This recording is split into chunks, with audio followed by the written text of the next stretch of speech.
ఇలా ఈజీగా తాజా కూరగాయల సూప్ చేయండి ఫ్రెండ్స్.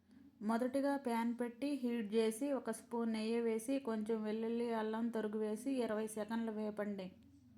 ఆ తర్వాత ఓ కప్పు క్యారెట్ పీసు, క్యాప్సికమ్, స్వీట్ కార్న్, బీన్స్ వేసి 2 నిమిషాలు వేపండి చాలు. ఇలా కూరగాయలని సన్నగా తరిగి తీసుకుంటే సూపు బాగుంటుంది ఫ్రెండ్స్.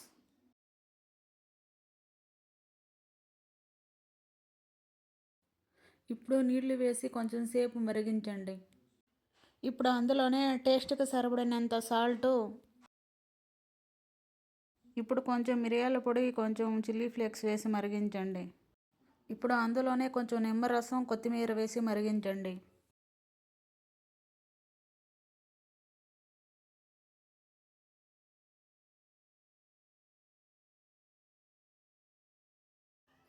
ఆ తర్వాత ఒక బౌల్లోకి ఒక కప్పు రాగి పిండిని తీసుకొని వాటర్ వేసి కలపండి. వేగిన వెజ్జీస్లో పోయండి.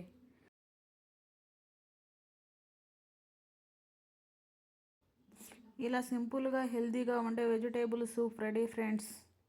వీడియో నచ్చితే లైక్ చేయండి, సబ్స్క్రైబ్ చేయండి ఫ్రెండ్స్.